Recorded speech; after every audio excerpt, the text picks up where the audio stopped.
What's up, summoners? King Blair here. Today we're going to be talking about the current banner heroes, Baiken, Alpha, as well as Dizzy, and whether or not you should pull for them. I made this video back last week and the audio quality was terrible, but I was going on vacation so I was not able to fix it. So now we are talking about it and I will try to get you the best information so you can decide whether or not you want to pull for certain of these units as well as some of the artifacts. So if you like the video, make sure you like, subscribe, and join the Discord server. We do have some more spicy video outlets this week. I'll be showcasing my one-shot Banshee team with Baiken. I'll also be showcasing Operator Sigrid later this week, as well as finally getting to the Dark Expo guide, which I've been really putting off.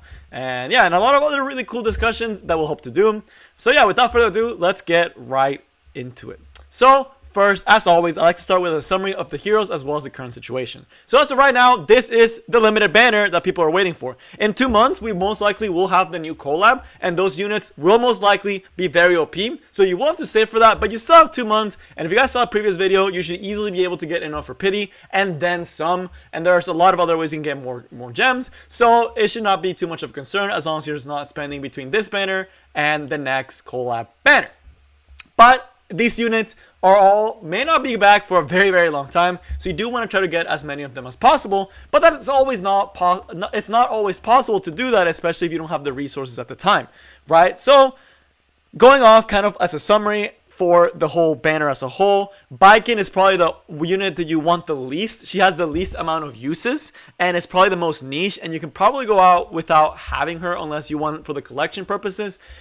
Alpha is probably going to be one of the strongest units for late game players, as she does have a very high skill ceiling in aggressive teams as well as cleave teams, and I am going to start working on building mine right after I finish my Mortalex. And then we also have Dizzy, who's going to be the most all-rounder unit. For early game players, you most likely will get the most mileage out of your Dizzy, and also can transition to the late game and has a lot of potential in PvP in the future, especially if 2 bans are included in RTA, and she does have a variety of builds that can help you for PvE.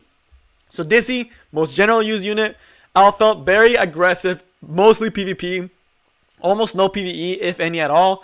Baiken, super niche, is only really there for some fun teams in PvP and for Banshee one-shots, but other units can do her job. As far as the artifacts, the only artifact you really care about is Miss Confile. You only really need 1 copy of Miss Confile, so I suggest getting it from the shop. But if you do manage to get more, it is always nice to get these. Then, of course, as far as the actual things you can get from the banner that you can buy, one thing I do want to say is don't actually go and buy the soul bad guys, right? And I know it's something that is very tempting, and that's something that it didn't happen this year, but they made it so you can actually buy soul bad guy imprints. But it's not that great of a thing to do if it means getting Soul over other units. Soul is still a really good PvE unit, but you already get him, right? The imprints aren't going to make him super insane OP. He hasn't seen any PvP almost ever, except for occasional carry encounters here and there. But overall, he's not really doing a lot, and all you're getting is an imprint. So if it's between getting Soul Bad Guy to triple SS or getting a unit like Dizzy or Elfelt, go for the unit, don't go for Soul, right? If you have extra summons, it's always nice to get. It's not super expensive, but it's always even like Miss Confile is just strictly better, right? So there's a lot of other things that are better than the Soul imprints. I wouldn't go for it. Save your resources, right? So that's it for the pity. And then as far as priority, I would say it's Alpha and Dizzy, depending on what you want. Baiken being the lowest priority. And then artifacts, buy it from the shop, although having more doesn't hurt for Cerise and SSB. But right now, let's do a summary on the units and then actually go into their actual kits. So Baiken, Banshee one-shot, high damage, can set up CR pushing. Very niche. Things like Euphine and things like the Green Mouse, which is a 2-star monster, can do Banshee one-shots without Baiken, but Baiken just makes it kind of nice. Alpha, being an amazing unit, recently buffed, can pop off and be insane in cleave teams, and we'll talk about the setups that she has. Dizzy, amazing in Abyss, amazing even in Labby, and can still work well for things like Wyvern and other situations. Also, being a mage allows her to have things like Lella Violin, which is just amazing when you have a unit that constantly does AoE attacks and can strip. A lot of potential for PvP, especially later down the line if they do implement 2 bans in RTA. So really good units overall. Dizzy being the one you can use in most places, her being PvP, her being niche. But alright, let's actually go into the units, starting from the worst to the best, although the other 2 are really good. So starting with Baiken, kind of quickly going over her.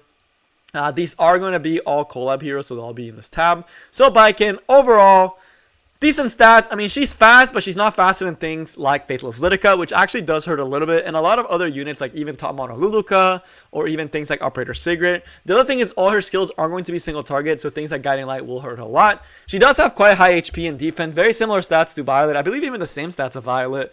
So not bad, right? Pretty good offensive stats. As far as Awakening, she does get crit rate, which does make the build even significantly easier for her if you do get multiple copies of her. But as far as skills, it's pretty basic what she does. Her S1 is a single target damage skill that applies bleeding effects and has a 50% chance to land the bleeding effects. Nothing crazy here. It does help to kill certain targets and it combos off pretty well. If you do use it for PvP, for fun teams, it can actually work there. The S2 is her bread and butter, and this essentially, if you crit, you get a guaranteed extra turn. This does stack with things like RNL, so you can theoretically use S2, S3, use S1, and then have S2 back up again if you have an RNL. It's really, really fun, but not really economic for PvP, but it is pretty fun, and you will get it occasionally if you do use it for PvP. But it also does CR push your team up by, I believe, oh, that's the S3 that pushes your team up. So this one also does apply bleeding effects up to 3, with one of them ignoring effect resistance.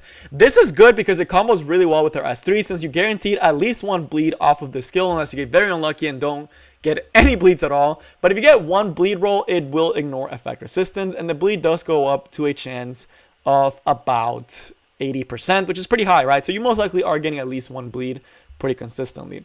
And of course the extra turn. Then we have the S3 that you get to use right after the S2. If you crit, which you should be critting, she should have 100% crit. The S3 essentially is all damage, then it takes bleeding effects, and also if you crit, it gives your team a 25% CR push. So you see here all these bleeding effects. When she does the S3, all these bleeding effects will pop and do extra damage. This is the reason why she's so good for Banshee one-shot, because she's able to do the S2. You see there a bunch of damage because you proc all the bleed effects. The reason why she's so good is because in Banshee, you're able to use the S2, do a lot of damage. The Banshee will try to get the extra turn, but you get priority because you also get an extra turn, and then you're able to S3, do damage, proc the bleed effects, proc Daydream Joker another time, so you get that 6% for free, and it will kill the Banshee pretty easily, right? So that's why people do use her for Banshee one-shots very, very often, and can also do Banshee 3-mans. And for PvP, if you use her really fast, right, as a setup unit, you can S2 a unit, and if they don't have immunity, that unit's pretty much gone. But even if they have immunity, you get to hit them one time, do some poke damage, and then set up the rest of your team with an S3 and CR push your team up. Pretty fun, not gonna lie. It's a really fun team composition, and it does do a lot of, it can work well, and some people do see success with it, with a speed build for PvP, but I would not recommend that. She mostly is there just for Banshee, right? Which is very sad because she's such a cool looking unit. But if you really, really like her, you can definitely use her for PvP, although she may not be the best option for you. But that's just Baiken and why she's the lowest priority, right? Very, very niche uses. Then we have someone like Dissy, who I want to talk about because she's very, very powerful. Her speed is quite good. Her HP and defense for Mage are also very, very strong. Her attack is okay, but it's still pretty decent. And then she does have effectiveness to help her out, and some FRES, which some people do use in their Dissys here and there, and used to a lot. She used to be the queen of PvE, and she is primarily a control type unit. And then of course the self imprint. It will look weird for a control unit to have self attack imprint, but I'll talk about a certain build that she actually can use that makes use of this attack percentage if you do pull multiple copies. So as far as her kit, it is very control focused, but all her skills are AoE. And since she's a mage, her AoE skills can combo with things like Abyssal Crown for extra stuns or Lila Violin for extra strips. Very, very spicy stuff. Very, very fun. Great.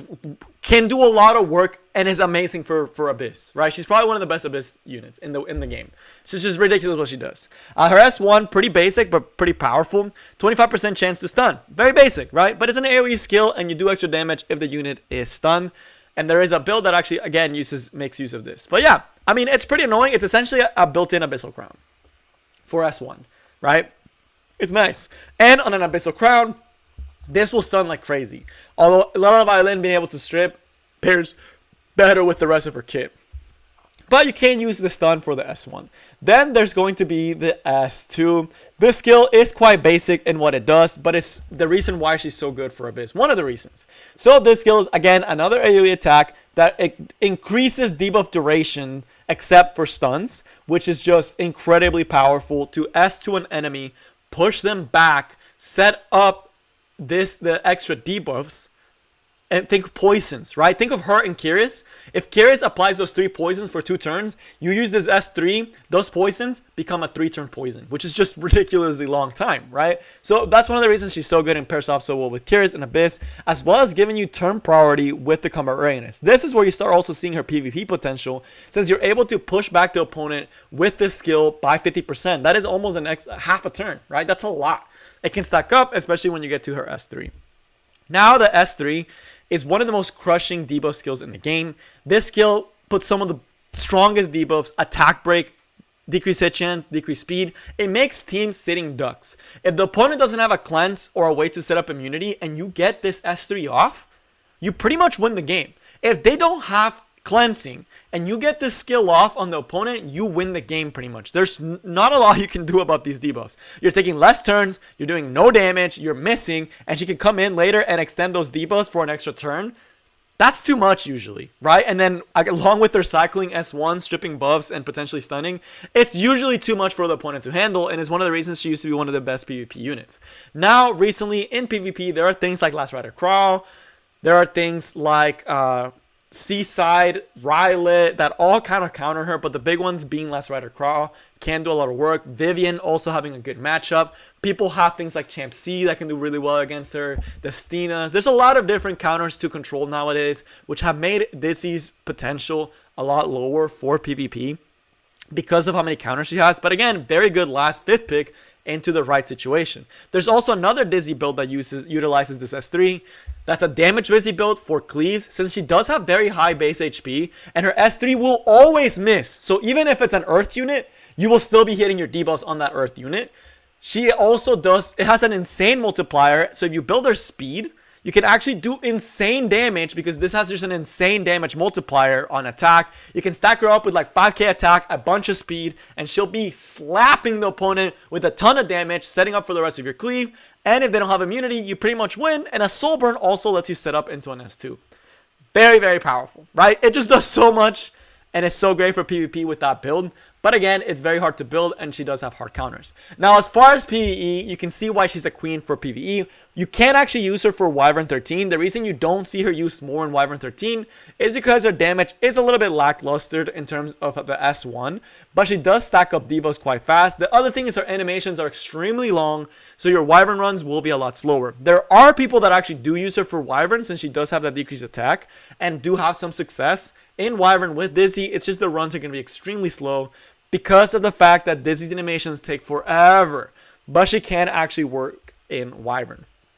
For Abyss, this skill just makes the enemy in Abyss do no damage. You can bring no Knight teams to Abyss with Dizzy and make it significantly easier. You can strip buffs with Lela Violin, which is invaluable AoE in a lot of stages. It's just that the amount of things she does is ridiculous, and she pairs off amazing with things like Stene and with Kyrus. Just by extending those poisons, it's just a matter of time before you take the Abyss bosses out, right? So amazing PvE presence.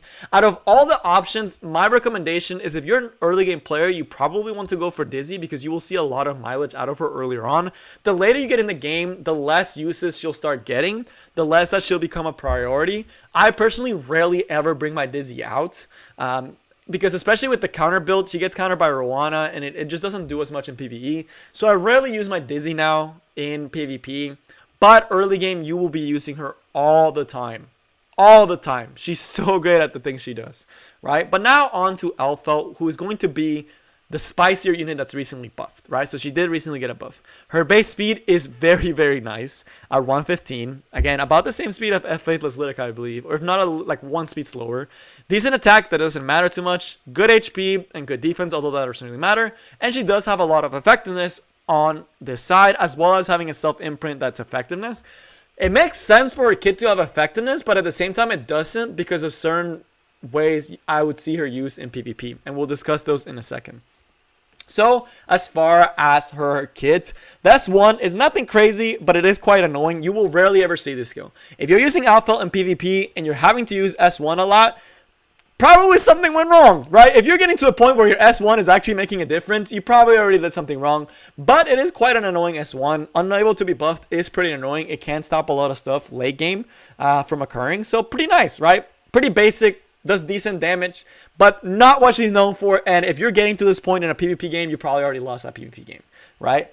But now let's actually see to the spicy stuff of her kit, why she has effectiveness, but why at the same time it doesn't make sense. This S2 is so stacked, but we'll go to the S3 first. The S3 essentially is like a Falconeer Chloe S3. This skill strips 2 buffs, right? So it's not a full strip like Falconeer Chloe, but 2 buffs for the most part is a full strip. The only units that this will matter is things like Rylot. Rylot can potentially keep his immunity or his evasion depending if it's RTA or Arena. If it's an RTA, he'll keep his immunity. Or if it's an Arena, he'll keep immunity. If it's RTA, it's random. So that's where it would matter, but he would also have to have an FCC along with him.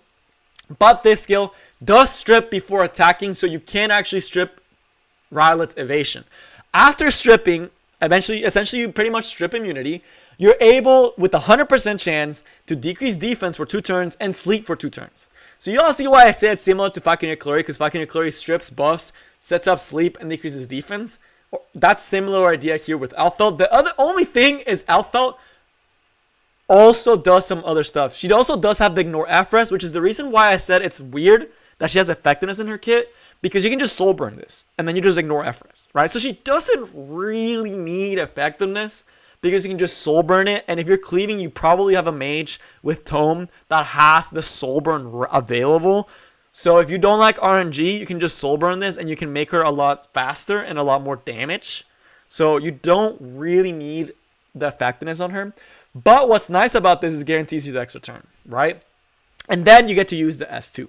The S2, essentially what this one does is it's an AoE attack buff increase. That's amazing. There's not a lot of units that give attack buff, but Alpha being able to do it is very, very nice. The other thing is that this skill does do damage. You can actually one-shot squishies with an S3, S2 combo. This doesn't do insane amount of damage because her ratios aren't like the best in the world, but it will kill squishies. It will kill most squishies. It can potentially even kill Polides, which is one of counters to cleave. You can set up into Polides with Alphel, right? Even if you're cleaving, it doesn't matter if that Polides because you can set up with Alphel, right? You can sleep them and then potentially kill them with S2. Or if you don't like to risk it, you can just do the S3, right? But the other thing that this skill does, aside just from increasing attack, which is already amazing, right? The fact that this just does damage and increases attack AoE is already more than enough to do good.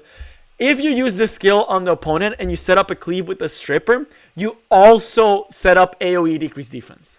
That's insane. The only other unit that's able to attack buff and decrease defense in the same kit is Tywin. And Blue Tywin needs souls. Alpha doesn't need to use her souls, right? And Alpha's attack buff is AoE. So just insanely powerful, right? Insanely powerful cleave setup. You're able to take out a priority target unit. You're able to sleep them, meaning Polides can't proc anything, right? If you're setting up in a cleave, you can just sleep the Polides and then finish a cleave with no worries, right? She's able to set up attack buff for your team. She's able to decrease defense if you set up a strip cleave. She is a very, very powerful cleave tool. Very, very good in Arena. Very, very good for Guild Wars. Very, very good for RTA. If you want to get the most out of your Elfel, having a stripper go before her, such as a Bassar or an Operator Cigarette, even though the attack buff is redundant, would be amazing. A Cerise can also combo very well with Elfel by doing Cerise S3, slowing the opponent, setting up some debuffs, and then having Elfel set up the rest, and then just cleaving with the last 2 units. That also works as well, right? So there's a lot of ways you can actually use her in PvP that will make her just ridiculously good, right? So just so many ways to set up with this unit. Right now, she's pretty new and people are still testing her, but she looks like she's going to be a core unit to cleave teams later. So if you're a late game player that's thinking of playing cleave or aggro teams, she is invaluable. In certain situations, control teams in the past used to use Falconeer Chloe because they wanted to be able to lock down priority target units, but they lost a lot of damage using Falconeer Chloe. With Alfel, she can kind of take that slot of taking out an opponent early on with the S3 and setting up attack buff for the rest of your team. Very, very powerful, very, very strong, has so much potential as a unit. I think as time goes on, she will be more and more prevalent in the RTA Arena meta and will be a core piece in a lot of cleave teams, right? As more people get to play with her, and it's just going to be ridiculous for Arena, right? Definitely something that you will have to watch out for. Her being a ranger also allows her to use things such as Guiding Light, which lowers her requirements for speed, because things like Assassin Sid can't reach her, right? You can just give her Guiding Light, have her be slow, or a decent, like a little bit slower, and then you're set, right? It won't matter that much because the single target heroes can't actually reach you well, right? So it does lower some of the speed requirements on her in those situations. So very, very powerful unit. If you're a late game player that wants a really strong PvP unit, I would recommend Elfelt. So kind of to summarize everything that we've talked about today, just kind of give you guys a holistic overview of everything we talked about. Out of the priority things, I would say your priorities are going to be Elfelt or Dizzy, depending where you are and what teams you like to play more. If you like control more, if you like aggro more, if you want to have more of a PvE presence, Dizzy has better PvE. Elfelt does not have that great of a PvE presence. If you're trying to one-shot Banshee, that's the only thing you really care about. Baiken's a good option, although there's free-to-play ones. I would say the priority list of pulling should be Dizzy / Elfelt, depending on what you want. Then it should be Baiken / Guiding Light, depending on what you want, and then everything else, right? So that's kind of like what you need to look at for this event. If you can get Dizzy and Elfelt, you should be pretty happy, right? If you don't get Baiken, and if you only get one of the decreased defense, the missed con files, you should still be happy, right? That's amazing. If you get to pull Dizzy and Elfelt and a missed con file, you should be ecstatic. That's all you really need. Baiken, unless you get a buff in the future or something insane occurs where there's a really crazy combo with bleeds, don't even worry about it, right? No biggie if you don't get Baiken. There's free-to-play options for one-shot Banshee. You don't have to have a Baiken, right? But overall, at the end of the day, Epic 7 is about having fun. So pick the unit that you think you'll have the most fun with. Who am I to tell you who you should go for? If you think Baiken looks sick and you're going to love playing with Baiken and you're going to make her work, then pick your Baiken. I know you can make her work, right? So just do what you want at the end of the day, but these are just my recommendations. But that is all I have for you guys today, and I will see y'all next time. Peace.